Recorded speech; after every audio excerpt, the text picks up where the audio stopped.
So Parker Bohn III is the higher seed, and he has chosen for Chris Viale to start on the left lane. Tom, let's talk a little bit about this 34-foot Dell Ballard pattern. It is obviously very short, a lot of dry on the back end, but there's a lot of volume in the front part of the lane. And the guys, and this was a no re-oil tournament, and we never really had to get that deep, and that's a heartbreaking start for Chris right out of the bat. He gets up there, he throws it hard, he was keeping it to the outside, he was playing the friction. That's what most of the guys did. But this pattern required you to stay right, and the guys that really did well could play way right with a lot of firm speed. With the penalty of going into the gutter, which we saw 4 or 5 times just on FloBowling today, never mind how many times it may have happened away from our cameras. It's just enough hang out there if you attack the pattern, kind of like that, the wrong way, you are going to throw it right in the gutter. And unfortunately, that actually happened to Walter Ray today, which that might have been a history-making move to watch Walter throw one in the gutter. He did the exact same thing. You want to get it to the friction, but if you get it to the friction just a little bit too soon, that ball just slips into the gutter. It's not like Parker Bohn III needs a lot of Christmas gifts when he's bowling. No. He just got one right there. Viale, look, he is a non-member. His first match televised of any kind. And look who he gets. Yeah, he has to bowl a Hall of Famer right out of the gate. And this pattern, again, requires to be firm with a lot of speed, and we're talking about a guy that likes to throw it hard right here. He had a huge match play, won 9 of 12 today. Yeah, he, again, came from 27th, ground his way all the way up, throwing the same ball he threw all day today, but they're bowling on the fresh right now. So, yeah. And since he's going to be the only one over there, he can either make or break his own shot. Only lefty. We have Joe Carlson, Michael Haugen Jr., Ron Mohr, all of course on the right side, and Parker was very unhappy with his spare play last week in North Carolina. Well, he left that spare ball, I think, in North Carolina. Yep, that's the rumor. And somebody had got a souvenir. Maybe he signed it, gave it to a fan. It's very possible. He drilled up a new one, and this one might stay here. Yeah. He goes, I'm having issues with my grip on the spare ball. Oh, no kidding. We're going to have to take a look at that. Well, he might donate it to the pro shop. Classic style of Parker, deep knee bend, long swing, and he can throw it 18 mile an hour easily, where on the senior tour you don't see a lot of 18 mile an hour. No, you do not. Now we'll see how Viale can recover from this. And this is just his second PBA 50 event. He finished 15th last year in the 2018 Johnny Petraglia BVL Open. Johnny is here today, by the way. And was college All-American. He was a good one, too. Yeah, and he bowled last year. It would have been in Long Island. But this is his first stop this year. We were thinking if he cashed twice, he had to become a member, but it has to be 2 cashes in the same year. Right. So if he bowls another stop and cashes, he won't have that in front of his name. So a nice job to recover there after what had to be just an absolute soul-sucking gut punch in the first frame. Left a washout and then missed it completely by throwing it in the gutter. Well, there has to be a little bit of nerves the first time you're on the show, and then you got to bowl Parker. And if you look up at the ladder, it doesn't really get any easier. No, you've got a red-hot Joel Carlson, and then you have the reigning PBA50 Player of the Year, Michael Haugen Jr., and at the very top, Ron Mohr, who another was Hall of Famer. Magnificent today. Ron Mohr was so good that he took the lead after the first block of 6 games with a losing match play record. But he was bowling so well, he was just gaining pins everywhere. Well, there's some matches he lost in the 250s, but you know, he picked up pins, and that's the key, picking up pins. Chris, you can see he just unloads on it, trying to throw it hard to keep it outside and that playable. Because if you get inside that second arrow, there's 2 things that can happen. Depending on where your feet are, the ball goes dead left. And if your feet are in the right place, then it obviously strikes. But the harder thing about this pattern is getting your feet in the right place, because there's plenty of friction to take the ball there. It's not like you have to overhit it with your fingers. You're listening to Tom Carter, and I'm Dave Lamont, and FloBowling coverage of the Stepladder Finals here at the Hamilton Lanes and Entertainment Center Open, presented by Columbia 300. And he knew it, walked away from that one. He has got to avoid getting into a hole against a guy who's a tremendous front runner. Well, basically, Walter, the last couple weeks, has had what I think the shot was in his wheelhouse, and this shot is definitely in Parker's wheelhouse, where he can throw it firm up the outside, let the lane take it in. Same ball he used all day today, a pinned down vapor zone with the mask kicked out with a little 1500 surface on it, just to roll up and be smooth. When you got 26 feet of dry lane, you definitely don't need something that's flippy on the back end. And he averaged just a shade under 231 for this event and is now riding a double. You know, running joke, we had, I think, 4 300 games in this tournament? And Phil Brylow, who is now stepping over to the technical side for this one, said, well, for William Peters, who ended up finishing 6th, he's now 114 300 games behind Parker Bohn III. The king of 300s in the history of the PBA. You know, speaking of William Peters, he had 298 the first 6 game block. Then he comes back with a 300. He was in 3rd at one point and unfortunately finished in the position round with a 204, which knocked him down to 6th. Yes, sir. And that just snapped the base of that 7-pin right out of there. That's the kind of carry you get when you can chuck it. Well, when you can chuck it that hard, you can make pins dance. For some of us that only throw it 15, 14 and a half, we don't get that. Those of us who throw 11, 12, 9. Yeah, I get it.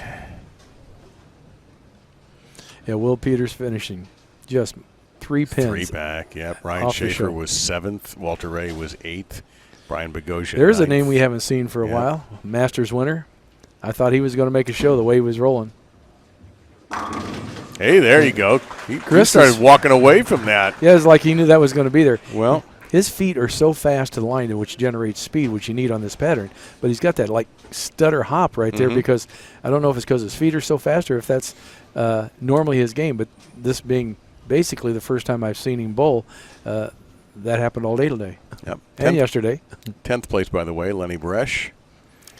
And we'll have some time to run down everybody, but Keith Duran was the bowler who had the strangest 250 of all time. That was a 12 strike 250. Yep. Front 7, gutter spare, sheet. Yeah, ridiculous. But that could happen today. Well, when you're playing, I mean, you're probably looking at 1-2.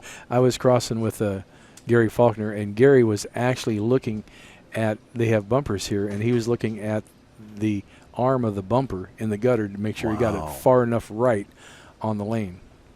And if you're looking that far right, if you actually hit what you're looking at, it's probably going to go in the gutter. Well, it looks like Chris Viale has gotten his sea legs and is going to hang around in this match after a shocking start for him, but again, very understandable. Nerves, you can't blame him. You know, bowling a Hall of Famer that's been here a bazillion times, and this basically hometown. His sons have bowled in this center. Sons are here today. Yeah. They helped out and ran scores today. Totally remodeled center that we're in. I mean, they're putting a fortune into this thing. Yeah, they are working it up right now. That makes hosting this event all the more amazing because they're in the middle of this renovation. I mean, the front door here is plastered with all these inspection stickers because you have to have those.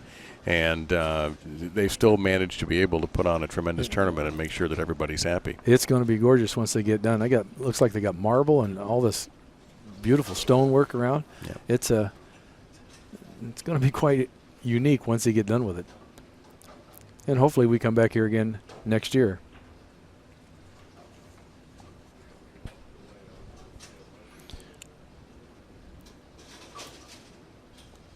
Parker taking his time. I mean, he's this whole season. Ooh! All right, that actually gave him a chance to make it. Things like this have happened to him. He'll throw 4 or 5 great shots, and all of a sudden there's a hiccup in there for watching from our angle. No apparent reason. Well, he was 3rd last week in the Mooresville Open. 35 victories on the PBA Tour. 3-time Player of the Year. Oh, yes, sir. He made that look simple. And we both know it is not. Yeah, the old 3-7 slider over. Maybe he'll keep that spare ball. He was going to leave it. Yeah, and maybe he'll have to autograph another ball for the pro shop. He has 4 PBA50 titles. 5 top 5 finishes. Did not win a PBA50 event last year, Parker, which is very surprising. Well, yeah, a player of his quality making the show. And sometimes, you know, when you're bowling on the fresh after you bowl all the qualifying and then they redo the lanes, your mindset's just got to get refocused on that. And since he might be the only one over there, you know, how he breaks the lanes down is very critical. You have to redo your own mindset while they redo the lanes. Well, Chris is throwing a totally different ball than we talked about in his practice warm-ups. he'd been throwing both balls at Yes, sir. today. We're a little kick there. We're both pinned down balls, very smooth rolling balls. That wouldn't look like it was a pin up, so it's going to give him a little bit more back end. And I give him credit for that one too, because he had to think, oh man, Parker's going to split. He's going to leave an, oh no, he's not. He just made that thing. Well, yeah, that could take the wind out of your sails thinking, oh, I got a break. No, I don't. But he handled right through it, and all of a sudden he's found his stride with 3 in a row. Again, he began with a washout. Yeah, a 5-count washout, and unfortunately, missed it. Yeah, he threw it. He didn't miss. He missed the lane. He unfortunately, he swung it out there to try to slide that 3-pin over to pick up the 4-7, but the ball never seen friction, and slid right in the gutter. Look how far to the right he's standing. He's definitely wanting to play up the lane, and he is going to. When he starts moving, it's fast. To the loft. Big result. 4 in a row. He's getting motivated now. Now, just as long as, everybody gets excited when they start putting shots together, but can he get this adrenaline to come back down and focus and get back in the game? Because this next shot is really huge on the right lane. And it's equally huge for the man who's going to take the next shot on the right lane. Because now he sees that Viale is not backing down. Yeah. Well, your opponents are only going to be scared for a little bit, Right. Parker doing what he does best, just that long swing. He makes it look so effortless. He does. It's almost disgusting, because you're like, how can it be that effortless? And you go out there and try it, and it looks like you got all kinds of herks and jerks. They always say bowling is just walking, and he's the epitome of that. He just kind of walks to the line, swings the ball, and lets it go. Owns 3 majors in his PBA career. Has both PBA and USBC Hall of Fame plaques.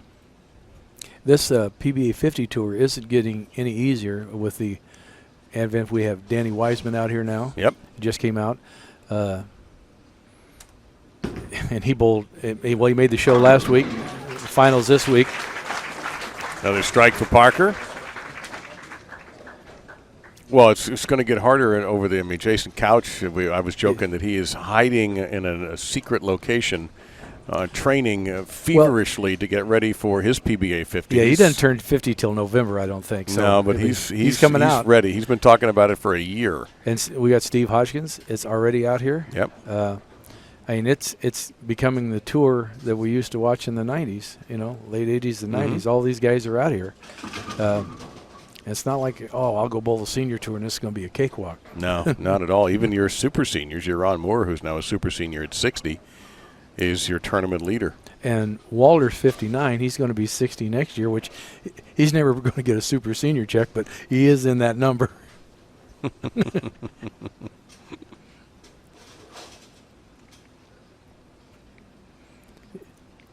Self-motivation there. Yeah. He's if you watch his lips, he's talking to himself big time. Yeah, just to make sure he does the right things. Yeah, and oh my, so that's his second washout.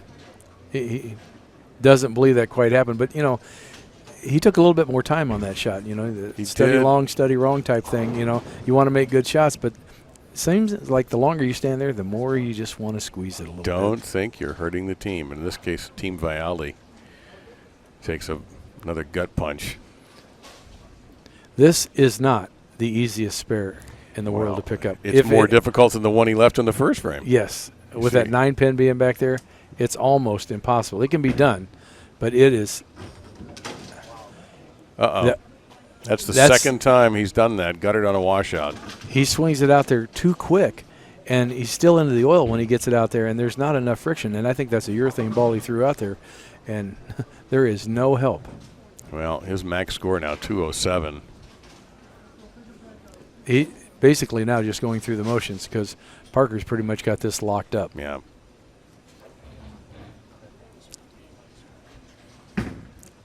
You got to give him credit.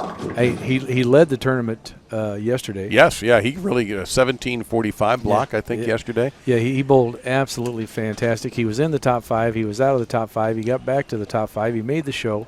Unfortunately, a few hiccups, and I think his somebody's giving him a little crap up there on the. Well, nobody should be.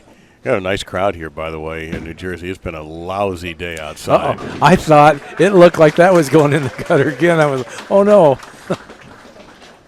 So Parker Bohn III will advance to take on Joel Carlson, a 57-year-old out of Omaha. And the best that Joel has done is third in Sun Bowl in the Villages and has won PBA50 regional title.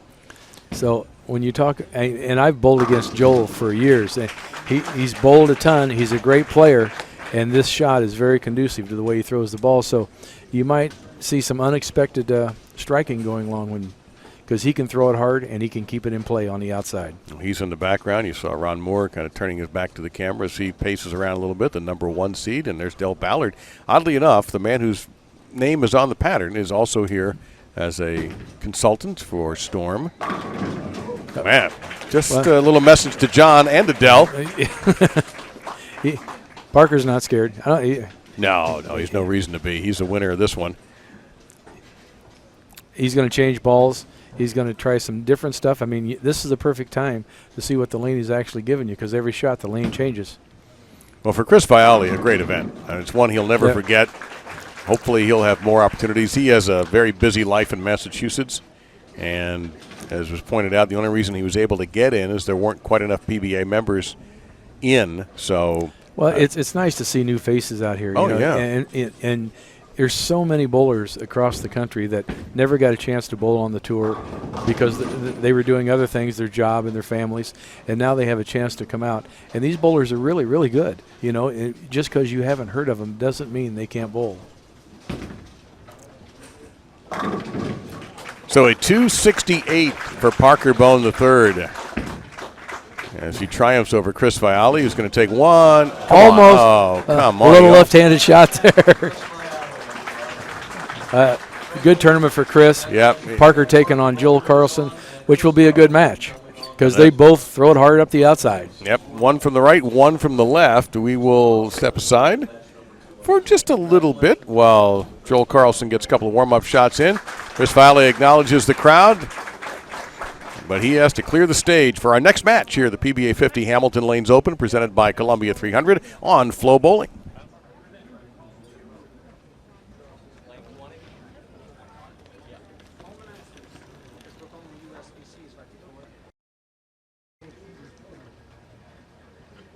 So we are about to begin with match number 2, Joel Carlson, who is apparently a globetrotter between Omaha and Madison. There is some confusion as to where he's currently living. His hometown listed as Omaha, but he's in both the Omaha and Madison bowling halls of fame, and he is taking on Parker Bohn III. And what has worked for Joel this week, Tom? What he really, really does well, and he bowled with Johnny Petraglia, and Johnny and I talked about it yesterday. It was amazing. Johnny said how hard Joel Carlson can throw the ball up the lane. And for the second game in a row, Parker Bohn III sits on the bench and sees his opponent throw a difficult shot on the first shot of the match. Well, Parker, on my little insight to get to talk to Parker, the left lane, he says, is tighter than anything that he's bowled on the whole week. So that lane having more oil, he had to actually freshen up his ball. He goes, this thing does not hook. There is a sleeper pin back there. Again, unfortunately, this is not going to be one of the easiest spares in the world to pick up. Yeah. There you see it right there, the 2-4-8. He can slide that over. He gets the 3 hard ones. He misses the closest one. Unbelievable. But you know what? Every pin's can matter. We've seen that all day today. So he goes 6 and then open. Now again, we're on a 34 feet Ballard pattern that has almost 27 mils of oil in the front part of the lane. And I'm looking at the graph here. It's 1.7 to 1, which means the pattern's almost pretty much flat. There's not a lot of help out there other than the fact that the pattern is short, so there's friction down lane. Parker through the nose. And if anybody was watching last week in Mooresville, Parker had issues with his hand. His hand, he kept saying, felt like it was slimy, and he was losing the ball through the swing. And as he threw that shot, he turned around and looked at his hand again. Yep.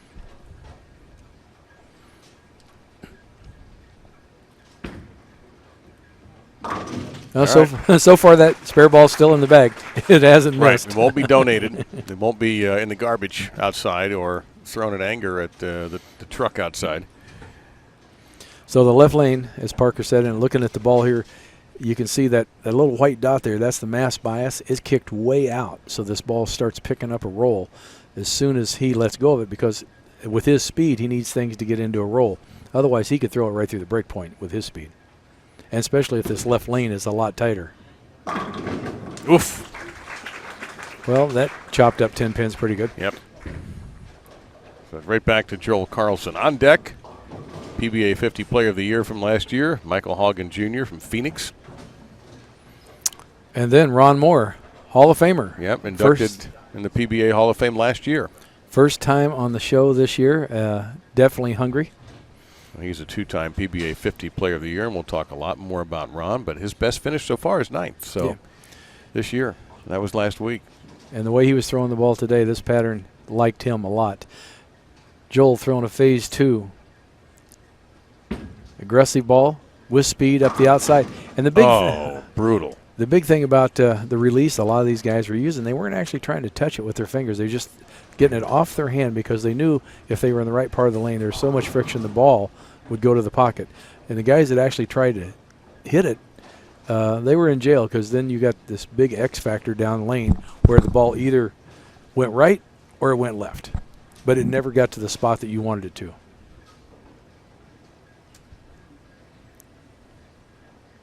So I was going to say he's trying to avoid back-to-back opens. It's a much, much easier spare. Well, as the day goes on, that spare was brutal because, on 34 feet, it was so hard to get the ball to go across the lane.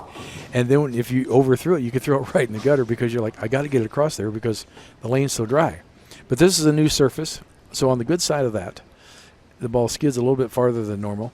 If this had been one of the surfaces that we normally bowl on in our past events that are repeats, where the surface is a little older, there's more friction in the center.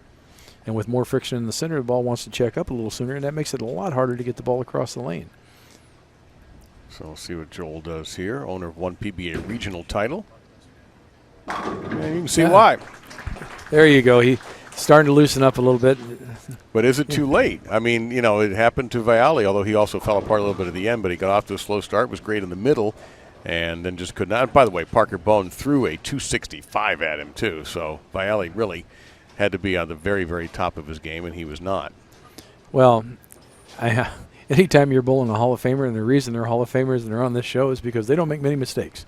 And the big thing here is if Parker doesn't get that slimy feel on his hand and he can keep the speed up, because since he hits it pretty good, the ball could hook up and go right through the face. And that was the only issues that he had this week, is the ball checking up a little bit too soon. Well, you notice one thing else. You see those banners hanging there. Now, of course, there's a FloBowling banner hanging there. 3 of our 5 finalists have banners hanging there. That means they are PBA or PBA50 or past champions. And we did not see a Viale banner, and there's not a Joel Carlson banner either. Well, these guys have the experience and have made shows and have dealt with television in whatever form and understand the pitfalls that go with it. Well, and there's a thought process that bowling on TV, and you're bowling guys that have done it and bowled all over the world, and so it's not to say that it's just ho-hum, but it's way easier for them because their mindset is just one shot at a time and throw it. If you're worried about the crowd or the cameras or who's watching, you've got way too much on your mind. So Joel Carlson still in this match early on, and a double here would make it very, very interesting in the early going. And he came storming in to this. When we started the position round, he was in 6th place. Well, that huge game that he shot pole vaulted him right into the show, and I'm sure that he's making up for last week where he thought he was already going to be in the show, and unfortunately, oh Lord. Now. So that's going to take, is that going to have to be racked by hand? I think it is. Yeah, that isn't out of range. It swept. If that rack would have just come up, he'd have got to shoot it right where it was at. Now, since the rack swept it, it's going to reset that 10-pin, and I'm sure he'd rather shoot it. Oh, God, yeah. That should be for every amateur out there. It's like, can you move that thing a little farther away from the gutter, please? And a lot of people don't realize. They go, that's not where it was. When the pin goes down. It has to be reset on its original spot. It's happened a couple of times today. Not to a 10-pin. I've seen it happen to a 4 and to a 6. That's what we call just an unfortunate, huge, bad break. So it looks like everything's been taken care of, and it has been.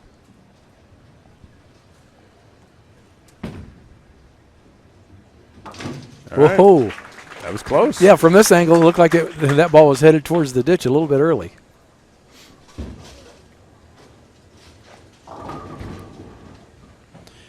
Well, Joel's got to get back on the horse, got to put some pressure. But, I mean, nobody's really running away with this match right now. It's basically a spare strike game.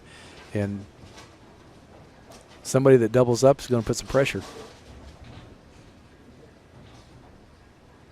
Michael Haugen Jr. over there. You might be able to see him there in the purple shirt. And Ron Mohr standing at the monitor. Yeah. Ron will definitely have the slowest ball speed when he gets on the show of any of the players. It wasn't a problem with this event. Man, but he throws strikes today. Well, if you can get the ball to what we call hook set, and the ball hooks up and sets, it never goes high. It just goes towards the pocket, and that is an unbelievable carry factor when you got the ball just driving through the pins.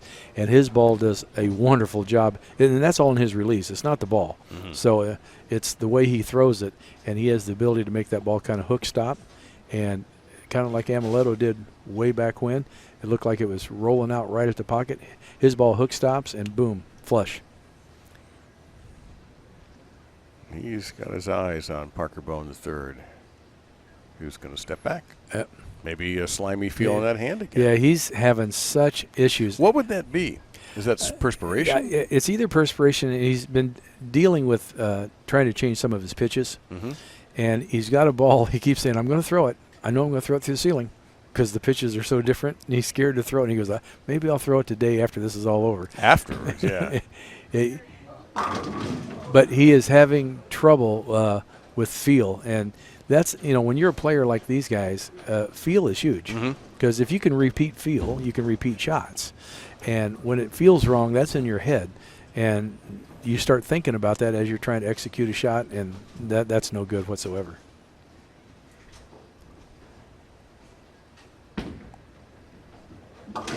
And a lot of times, the oil that we use, since there's such a high volume of it, and obviously it gets all over the ball. Yeah. And depending, if you get it on your hand, and then you unfortunately put your thumb in the ball, you got oil in your thumb hole, and that's going to give you a slimy feel, So right now, Carlson on a strike and Bohn on a spare. So there's an open door here for John Carlson, and Parker Bohn III is very well aware of it. He won comfortably in the first match, but this one is going to be different. Oh, boy. The left lane that is the tightest, he's leaving solid eights. That's amazing. And he's got two vapor zones up there. One is pin up, one's pin down. I know he's not going to go to the pin up one. At least I shouldn't say that. I don't think he will, because that ball's going to get a little bit farther down the lane.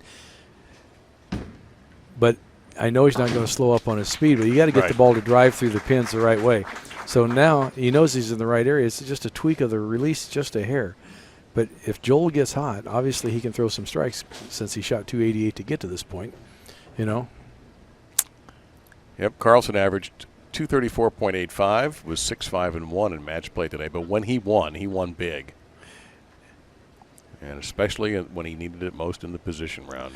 Well, in our position rounds and in our match play with the 30 bonus pins, and you look at the averages, Parker had the lowest average of the top five at 230.96.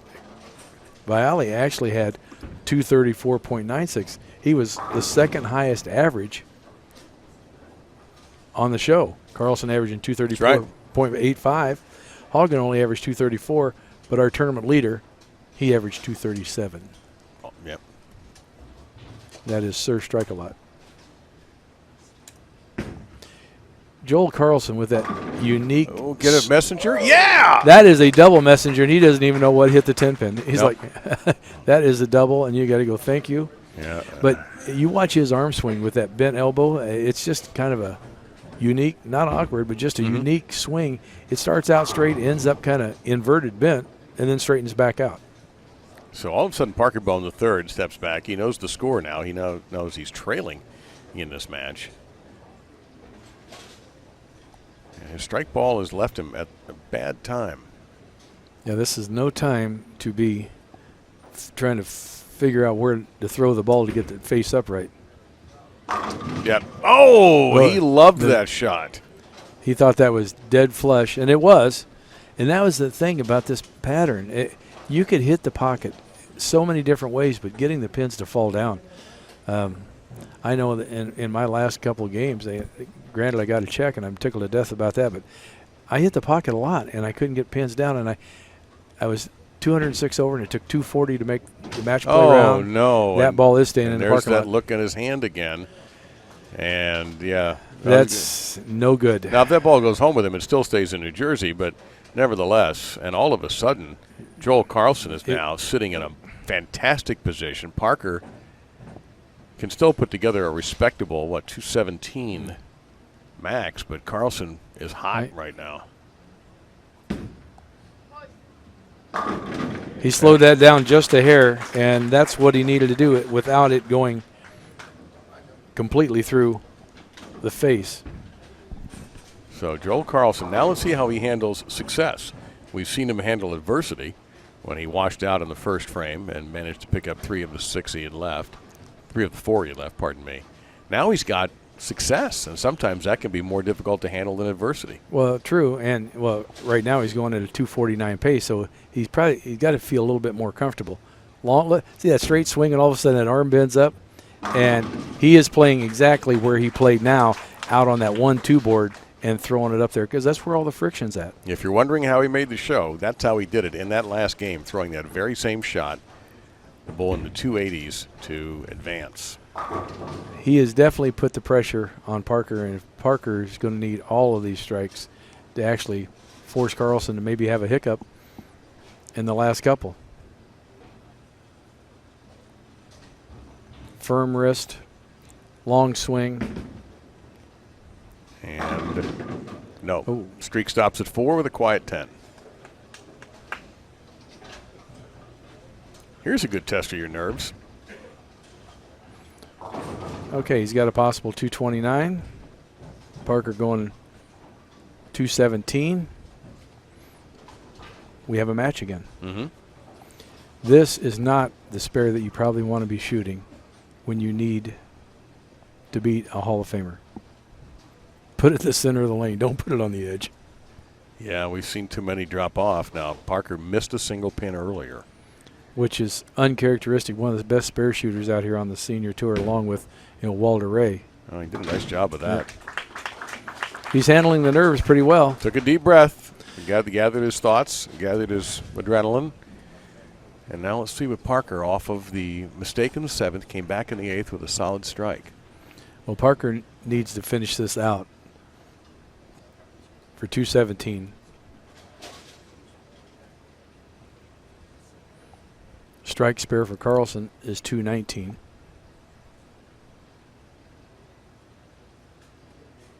Yeah, you got to at least make Carlson do something in the 10th. Yeah, you got to make him step up. And the only way that's going to happen is, oh Lord, that was way left, way early. And that's what happens if you get the ball left early. It just barks right back through the face. He slowed up on the other one on the left lane to get it to face up. That was too fast. And this one here looks like he slowed up also, but he got it left early, and then it just checked up, went straight to the face. And that, because he got it out to like 1, 2, 2, 3, really. Oh. He knows he's beat. Putting on a show. That doesn't count. No. But he's looking at John. He knows he gets 0 for that, but the crowd loved it. Pretty skilled shot, if you ask me. Maybe he's done that once or twice. Yeah, so his max now 183. John Carlson has won this match and has defeated, Joel Carlson, has defeated the Hall of Famer Parker Bohn III. Well, Joel's job is not any easier because now he's got Michael Haugen, who likes to play the same shot that Joel's at. That's interesting. That's right. So how is that going to fare? Well, the lanes are going to change, right? Right. Ron Mohr, I guarantee you, is going to be setting the ball down farther left than anybody on the show. Mm-hmm. He's going to be playing a totally different angle. So it's going to be the battle of who can figure out the lanes this next match because they're both going to be playing the same area with the same type of ball. So Parker Bohn III, one of our 2 Hall of Famers, out. And if you're just tuning in, Walter Ray Williams Jr. finished in 8th place. So his run of 3 straight PBA 50 titles going for a 4th comes to an end, as does the tournament for Parker Bohn III. So he's going to have to wait for another few weeks if he wants a crack at getting back into the winner's circle here, the PBA 50. Well, I'm sure that he's going to be out west for the U.S. Open and the Masters, and we will see Parker, and we always do, up in the finals somewhere. No doubt about it. So Joel Carlson is your winner. He will take on Michael Haugen Jr. when we return. This is the PBA 50 Hamilton Lanes Open presented by Columbia 300. You're watching it on FloBowling.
Carlson, everybody. Parker Bohn. Love watching Parker Bohn bowl. Classic style for a classic guy. And thanks for joining us, Parker. So Joel Carlson takes out Parker Bohn III and now runs into Michael Haugen Jr., the 52-year-old from Phoenix, who was the reigning player of the year. And before that, he was the PBA 50 Rookie of the Year. 5-time titleist on tour, 3-time titleist on the PBA 50 Tour, and he sits on the bench while Carlson gets going. And it looks like a much better first shot out of Joel Carlson in this match. Way better. He's Tom Carter. I'm Dave Lamont. We thank you so much for joining us on FloBowling. I want to apologize. We've had a couple of technical issues here. We've had some issues in the center. They are renovating, and so that's kind of affected us a little bit too, as has some pretty poor weather outside. It's been rain since everybody woke up until now here in the New Jersey area. So we are very sorry about that, but we thank you for hanging with us. We think we've got a great finish in these last 2 matches. It's going to be an incredible finish because these 2 guys play in the same part of the lane. It's actually going to be a battle on who can carry because the lanes are going to change. They're both throwing what we call big balls with some surface, so things are going to happen here. And then you got to run into Ron Mohr, who today had an unbelievable red-hot hand. And in watching his practice shots, he's still hot. Mm-hmm. Michael Haugen with a unique approach. I'm surprised he's looking at the approach because he actually has rubber on his slide shoe. He doesn't slide. It's like a tennis shoe. So it's not like he's going to stick. Right.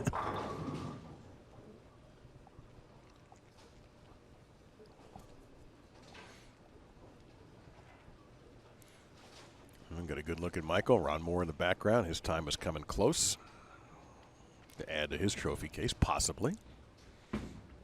That heel-toe walk that Michael has, good tempo. I just worry about his knee. I keep thinking at some point in time. Oh, well, he looks healthy. Well, yeah, it's a good thing that he's thin because. Right, he takes care of himself. Yeah, that would definitely be painful on some of us players. But, one thing about bowling or even practicing in a tennis shoe type. Oh, that was a miss that happened to fall over. The breeze knocked down that pin. Yeah. He's saving the pins for next week. Not going to hurt him. Is the fact that it really works on your leverage. You know where your leverage is at because if your body's in the wrong position in tennis shoes, when you get to the line, you're going down. So it teaches you to keep your shoulders and your upper torso in a good leverage position. Joel Carlson.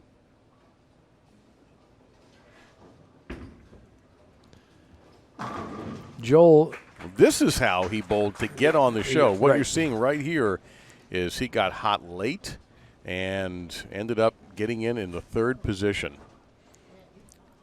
This guy looking for his first PBA50 title on the big tour. He has a regional title. And only one. So this would be which is hard to imagine. Yeah, unless he's a late bloomer or late to bowling. Well, you've known him, right? Yeah, I've known, and I would have bet that he had more titles than that. He's a quality player. Well, he sure looks like it.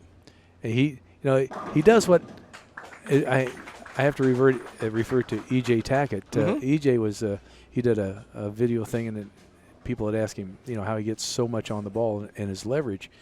And at the point of release, he uses his leg because he's a smaller guy. And he's ridiculously thin. Yes. He's like 120 pounds. 135, I think. Yeah, soaking wet with the bowling ball. Right.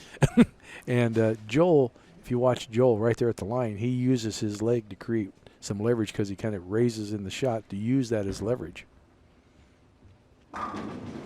And following the pattern set by Joel Carlson, what Carlson's also been able to do since that very slow start against Parker Bohn III, although he obviously overcame it, was lather, rinse, repeat. He's just throwing the same shot. Right. It looks like he's unaffected by everything that's going on around him. He's in his own zone. Yep. Which is a good thing, and that's what you have to do mentally. And they always say that out here that on the kids' tour or our tour, you have to learn to win. The kids' tour. That just cracks me up. Well, they're younger than us. They are. Way younger. Except for Norm. Oh, kick aside the 10. Norm Duke not here this week. And I'm thinking the way Joel's bowling right now, he's learning to win. Because if he keeps throwing it the way he's throwing it, obviously he's going to strike a lot. He's unaffected by what happened the last match, and nothing you can do about that. You think about those bad shots, and a lot of guys, I don't want that to happen again. And as soon as you think about stuff like that, that happens again. Joel's got those two fingers taped together on his bowling hand, his ring finger and his little finger. It's just repeating shots. It's amazing when you get locked in like that. And that's exactly what Joel Carlson is right now. He's in a comfort zone. He likes to play out. He's got great speed. He can keep the ball on line. And so many people are scared of the gutter. They're scared to actually move right and play up the lane. And a lot of times they think I am playing the gutter, but they're standing in the center of their approach, swinging it to the gutter. Joel's standing to the right, and he's playing up 2, 3, 4, getting it out to 1 on someplace. He's sliding on 8, And if you watch Walter when he plays the gutter, he'll slide on like 5, 6. I mean, and a lot of people are so scared to slide that far right. Visually, it looks wrong to them. But what you have to do is you have to practice it so that visually it doesn't look wrong. It doesn't look wrong? 5 straight strikes. Yeah. That looks right. Very right. That's what Joel has done. So it's not like Michael Haugen Jr. has been throwing it behind his back and across 5 lanes. He's done all right, but at the moment he understands what he has stepped into, a tsunami of strikes being put up by a 57-year-old from Omaha and Madison, apparently. How do you live in both places? I don't know. They're both great, by the way. I think they're both terrific places to live. And listen, he has lived in both of them long enough to be in their respective halls of fame. So right now, we got Joel going obviously at a 300 pace. We got Haugen going at 279. So we have a match. What effect are they going to have on each other as the match goes on, since they're so similar in where they're bowling? What's going to happen is the front part of the lane is going to dry up a little bit, and that's going to affect their break point. But is it? It's supposed to. It's supposed to. But it's supposed to. Like Every time a ball goes down the lane, it changes the oil. It's supposed to change, But quality players, they watch the ball go through the pins, and so they might make, which we can't see back here, subtle adjustments, maybe a half board right, half board left, and it looks the same to us, but they've tweaked something. And since we're not privy to what they're doing. Yeah, they're tweaking pins is what they're tweaking right this moment. Carlson perfect through 5. Beautiful timing. You see he raised right there, and a little bit high, just a hair. Just got, 4 pins are high. It could be a little slow. But you can't give Haugen a chance because Haugen's been known to come from behind to win major tournaments. 5-time PBA Tour champion is Michael. Won the TFC in 2008. Yeah, coming from 51 pins back against Chris Barnes.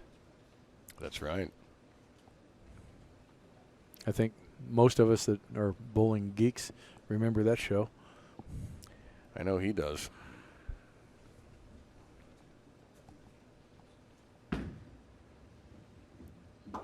It's always a good feeling to walk away from your spare knowing you've made it. Yeah, I'm glad he did make it because when it must be the angle that we're looking at because when he let go of it, I thought that's a little right, and I hope he hits it. So back to the left lane. He's got to recoup and get back on that strike train because there's no evidence of Haugen slowing down yet. No, he is on that same train. So, well, when you both got the same look, playing the lanes pretty much the same, it's going to be about carry. I'm so impressed. He's just stayed so true to what he has to do. Yeah, and you watch that ball get to what we call the lip down there around the 2-board, and then just roll to the pocket. You don't see it make a violent turn left to the pocket. No. It just rolls to the pocket, and that's what you want on short patterns. So many people think, well, it's a short pattern. I got to use a shiny ball because they're supposed to go longer and flip harder, and that will get you in trouble on a 34, 35, 36-foot pattern.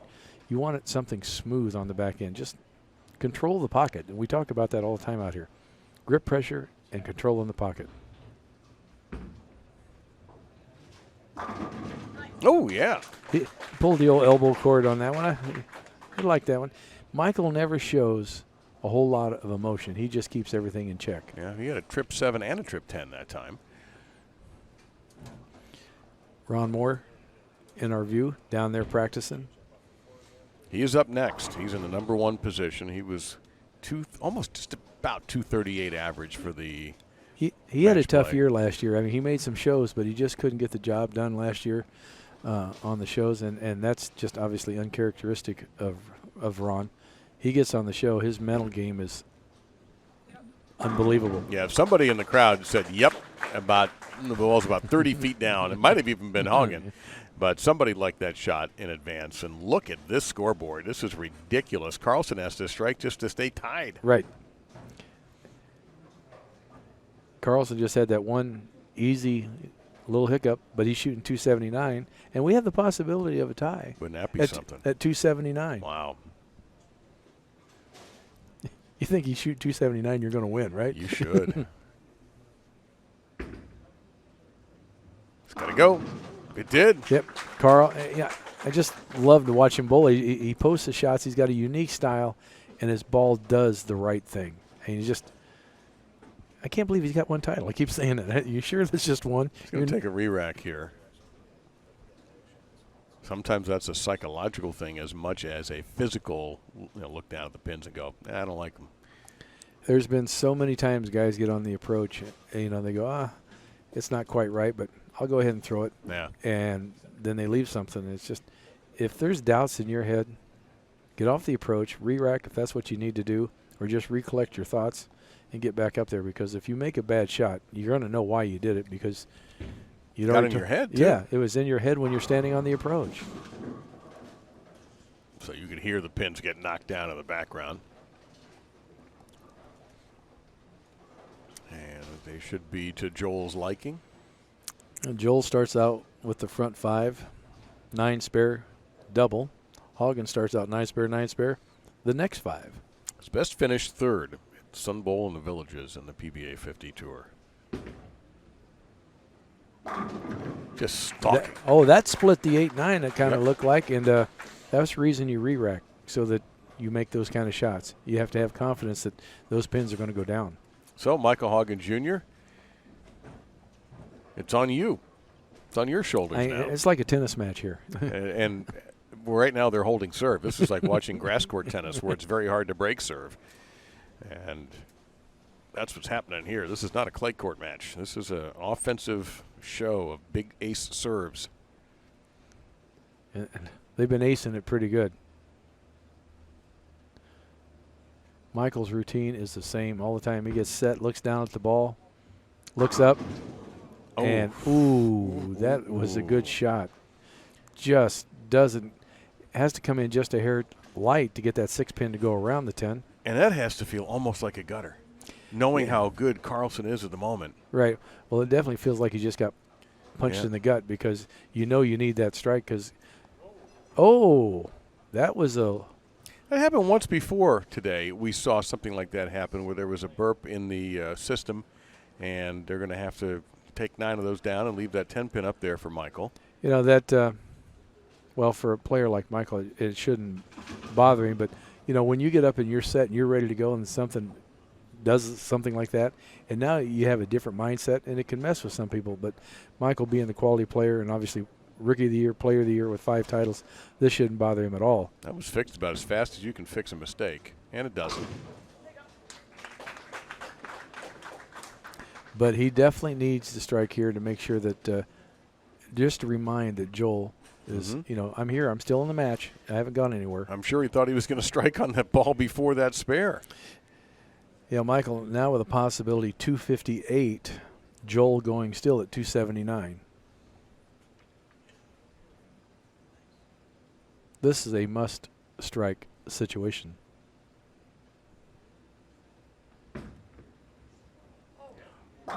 Perfect. He took that to the lip down lane at 45 feet. Well, he basically followed Carlson's line. That's pretty much how Joel's been throwing them, and that time Haugen did the same thing to perfection. What else did you notice on that shot? I don't know. You got me there. Change balls. Oh, you're right. In the 10th frame, no less. Yeah, how about that? See, that's a tour player. That's not a rookie move there. No, that's an experience move. That's knowing that you're going to make the right decision at a time when you cannot make the wrong one.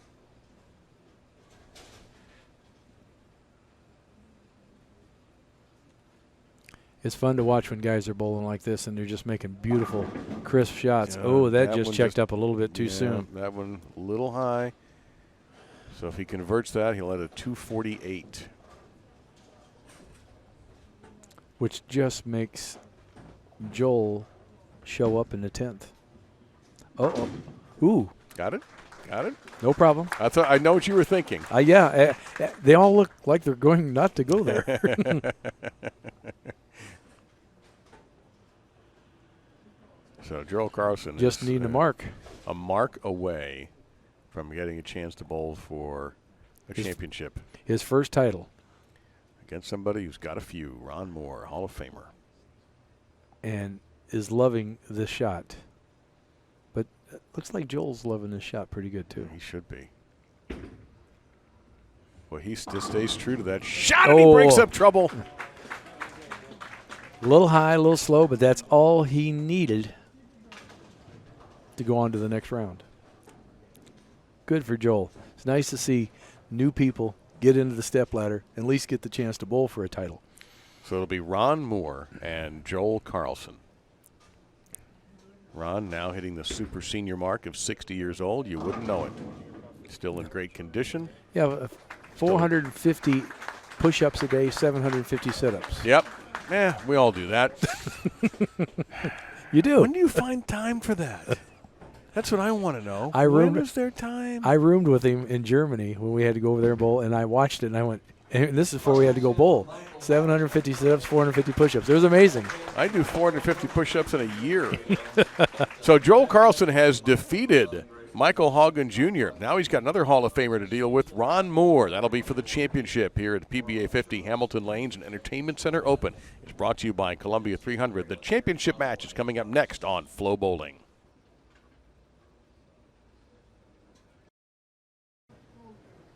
They don't want to wait. We don't want them to wait. That's good. So it will be for the championship. One correction, Ron Mohr, 63 years old, not 60. And Joel Carlson and Ron Mohr for the championship right here. Joel up on his first shot again. And if he keeps throwing it the way he's throwing it, we are going to have one heck of a final. That was right up 1-2 and dead flush. Well, let's bring Ron Mohr to you. A lot of you know him already. He is a PBA Hall of Famer, two-time PBA 50 Player of the Year. has 10 PBA50 Tour titles, including the Northern California Classic he won last year, has won the PBA60 Dick Weber Championship, the Super Senior. He is the 3-time PBA60 Player of the Year, reigning. 6 PBA top 5 finishes, PBA50 top 5 finishes in 2016 as well. His greatness has happened when he got older. Yeah, he bowled on Team USA, but he never really started bowling until the senior tour. And when he came out, everybody I didn't know him, and a lot of the guys didn't know him because he was from Alaska, hadn't seen him.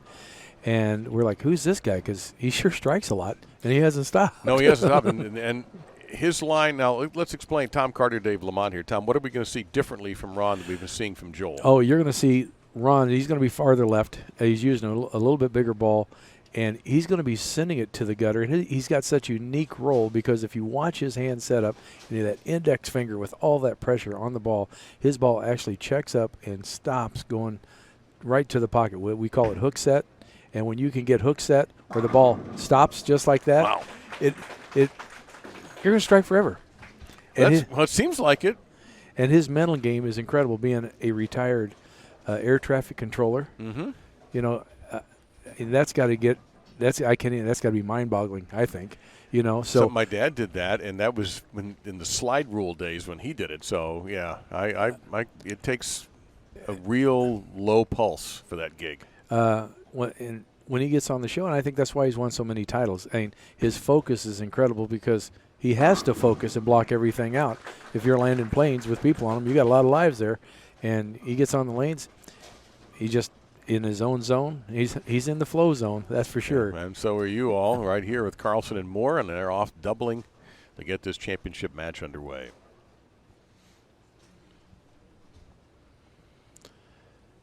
This is kind of like a David and Goliath type match here. Well, listen, Joel Carlson came out of nowhere. Now, you guys, you who competed against him have known him, but I imagine a lot of our audience not familiar with Joel, other than in Nebraska and Wisconsin. And he is just tearing this place apart right now. He is. He's not scared, which is a good clearly thing. Not. Well, Parker Bohn III over there is one of his victims today after Parker won the opening match, defeating Chris Viale, a non-member who bowled brilliantly. Struggled a bit in that first match, but Parker dropped a 265 on him anyway. But he ran into Joel Carlson. Parker made one big mistake, missing a single pin, but Carlson dispatched him and then took down the reigning PBA 50 Player of the Year, Michael Haugen Jr. And now he's bowling Ron Mohr, Ron's got the first two. He's got a double. Carlson's got the front three. Ron Mohr, the classic style that you see that we've seen over the last 10 years that he's basically been out here, that is just Rambo title after title and so many top 5 finishes. Yep, and he has a 300 in the event. He bowled that yesterday. That was on 1 and 2, and the only reason I knew that because I wasn't that far away and I heard the big yeah right there at the end. Yeah, we were able to run a camera down there to get the very last couple of shots of it. We had 4 300 games on this 34-foot Del Ballard pattern. And not very often have I been at a PBA event where the man whose pattern named after is actually here. Yeah, that's kind of unique. Imagine Del couldn't possibly skip that one. I wonder if Del picked it or they just picked it for him. You know, I forgot to ask him. I should have.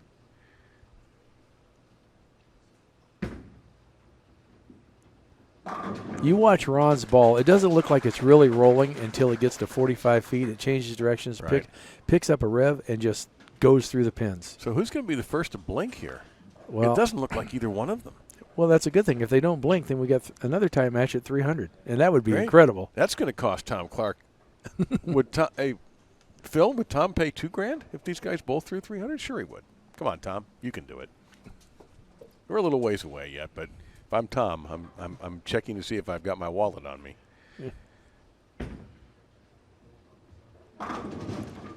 Overwhelming the pins. Just that's all there is to it. Right now, both these guys are. It's not fair to the pins, and it's about time the pins took some heat. Now, he's got to calm down. Joel's, he's taking some deep breaths. Yeah, I noticed as you said that he did take a deep breath. His heart rate's going up there, and I think the key to winning is if you can keep everything slow, and everything's fundamentally fine. But if your heart starts racing, you start getting a little quick. No good. That was a beautiful shot. And now he's got a chance to sit down and recollect his thoughts and just breathe a little bit and just hope that for his sake, Ron has a hiccup so that he can take the lead. But the way Ron's throwing it, I think we're going to have pretty spectacular. Yeah, I think we're going to have a 300-300 match, which would be absolutely incredible. That would be awesome. Now, that is definitely If that's the case, I'm telling the people right now from Flo, you send that to SportsCenter, hashtag SportsCenter Top 10, because I don't think that happens very often, let's just say. No. If we get that far, and if Ron Mohr hits this, we're almost halfway there. Ball picks up the roll. Got it. Oh, it trips it. That was the move that I seen when he shot 300 right there. Yep.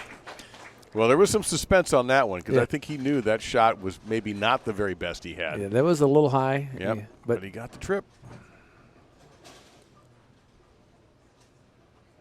You see his hand? He's like, all right, slow down, take your time, breathe.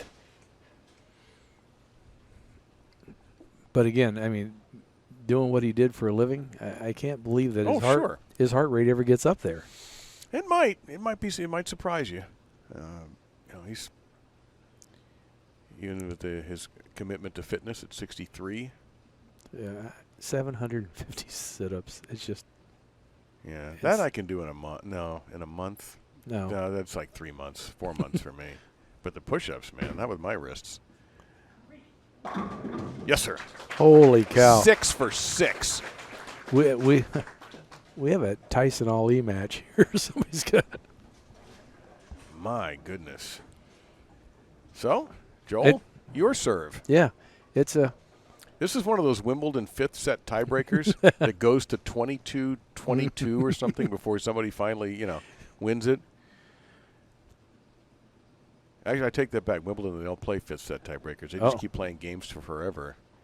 But you get the point. It's just neither guy willing to give it up. Now Joel's going to step back. Yeah, he had something with his thumb there. Yep. He dried it off. We talked about that oil earlier, and it could be, you reach down, you pick up the ball, and if you happen to, and the ball gets oil on it, and these balls soak oil, and if you happen to get some on your hand, it's going to make the release a little slicker.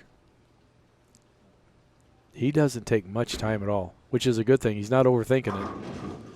Oh, that was the 8-10 that just went down. That's not a good sign. No? No, that's not a good sign. Why not? Because that ball means it deflected a lot right before it went through the pocket. And he barely, you seen them both go out instead of driving. Right. That might require a move. Well, how much of a move would he make? Oh. To stay, I mean, he's playing so close to the gutter. I mean, I'm going to say a Walter Ray move, which is like a half board. Okay. Just a slight move. He likes it. Has every reason to like it. 7 for 7. 13 for 13. Yeah, well, the crowd is getting what they paid to come in to see. They're getting more than what they paid. In fact, I think they should pay more on the way out. Like an extra $2, $3, $5 they should tithe to the folks here in Hamilton. Hi, Phil. Hey, just a reminder to everybody, the highest scoring match in a championship final we've had in history was a couple of years ago in Brentwood. Amata Monticelli and Chris Warner was 296 to 280. These guys are definitely on pace to pass that up. Phil Brylow checking in. He's been our technical director and producing this match, and we can't thank him enough for that. And, of course, it's so much fun sitting with Phil leading up to this Stepladder final. I asked Ron what he was throwing. Strikes is the answer.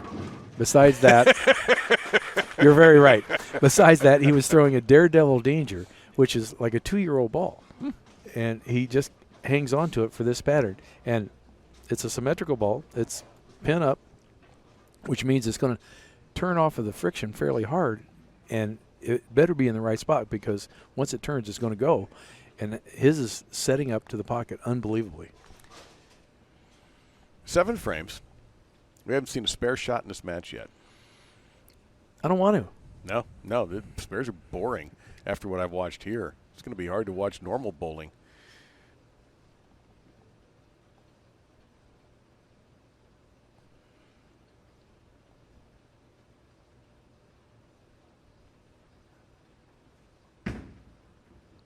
Oh, Uh-oh. that's out. Wow. That went a little bit farther right down lane than he's been playing. But he liked it. He walked it out. I was going to say, I wasn't sure about that shot until he was sure about it. He's seen it turn, and now it's just a matter of carry. And carried him out of the frame. All right, Joel. You've seen this before. Ron Mohr got the front 8. It's getting, and he may not win the match. Oh, my. I mean, what a way to win a title match. If you know, whoever whoever comes wins out this of thing. this. All right, Joel. Stay firm. Oh, no.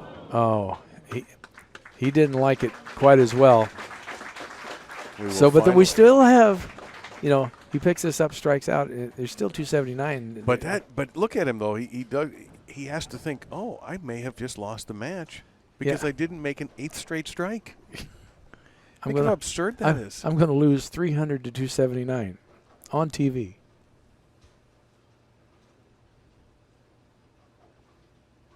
Plastic ball for the spare. Yeah, gotta have that just in case Ron blinks. Yeah. He's got to make a better shot, and that wasn't a bad shot, but he wasn't totally. I want to say, Well, it wasn't looked like that the he lane committed. that he had that 810 that kicked out late on to the right lane? Yep. So the left lane he made a beautiful shot. After that, what you termed as kind of a shaky strike. Right. Now we'll see what he does here on this left lane.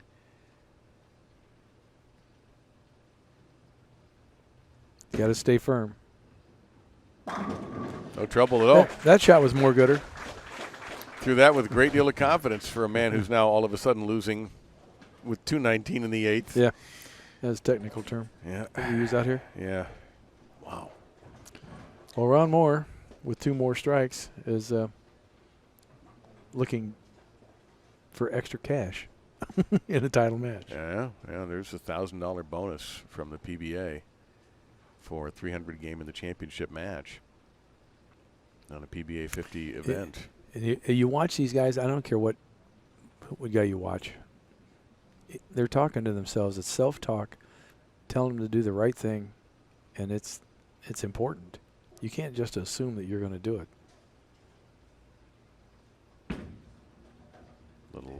He's going to step it out. Yes, sir. Yes.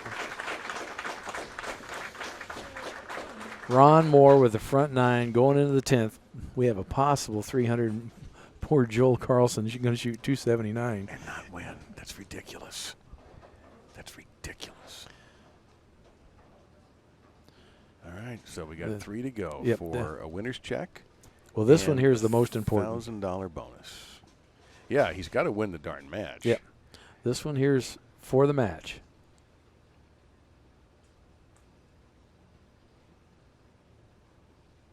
There he is. He's talking to himself. I mean, bowlers at home, young people, you got to get a pre-shot routine. You got to do the same thing over. And if you go to any sports psychologist, they tell you self-talk.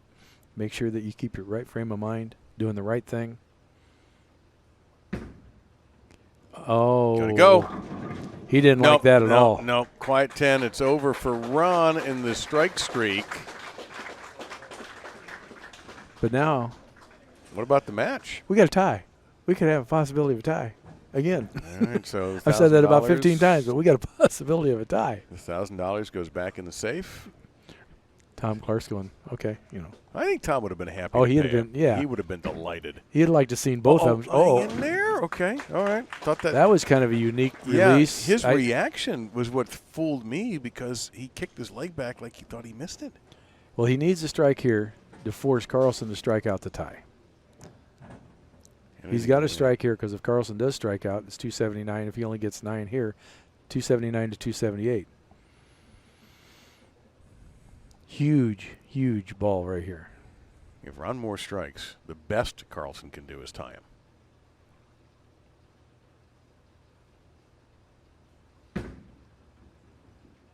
He's walking. Yep. Got it. Yep. Somebody yelled all of them not long after he threw it. So it's very simple for Joel Carlson. If you don't strike, you don't win. Right. Well, And Ron upset with himself for leaving that window open a tiny bit, but he knows what Joel Carlson is capable of. He's seen it. Yes.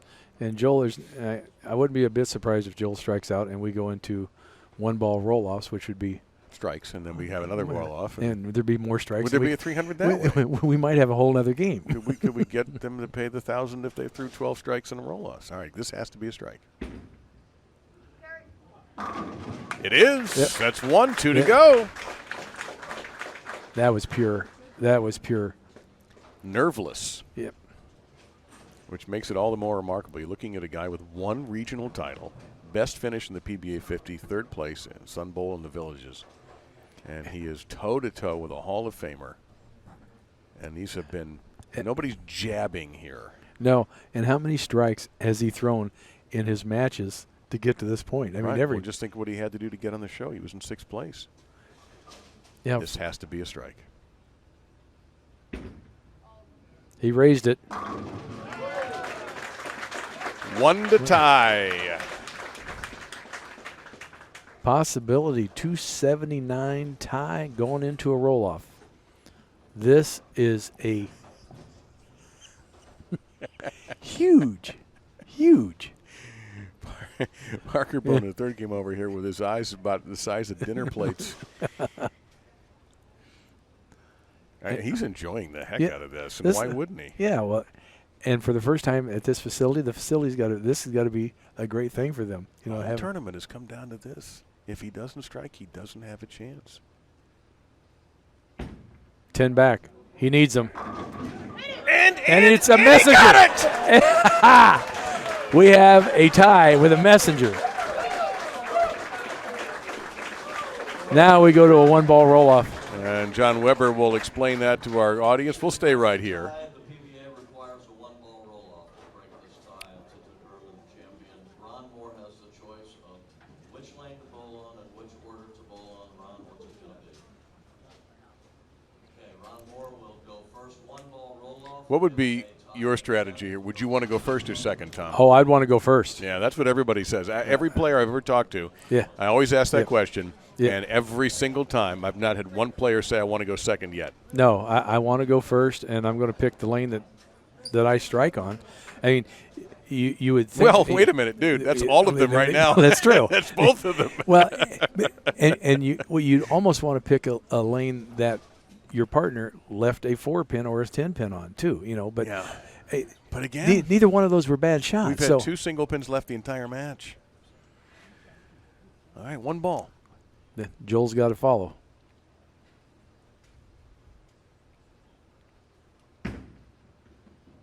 Hook, set. Look out. All right, 9 or better, and Joel Carlson is a winner for the first time on the PBA 50 Tour. And I'm betting that Joel Carlson throws the high hard one. Yeah, what is the strategy here now? Because you've thrown what seems like 1,000 strikes with that same line over and over again. Do you play conservatively here, or do you just throw what has been your shot? Well, everybody has something they tend to do when the pressure's on. Like they might throw it a little slower or maybe throw a little faster. Right. But you know your tendencies. And if his tendency is to throw a little slower, he might move a half board left just to compensate for that. You know, but everybody has tendencies in pressure. And if you know your game, you know your body, you know what you're going to do. 9 or better to win. And he needs to throw this thing. And he threw it. And it's setting up. And he got it! He's a whole look at this. Joel Carlson is a champion on the PBA 50 Tour for the first time. He had to beat 2 Hall of Famers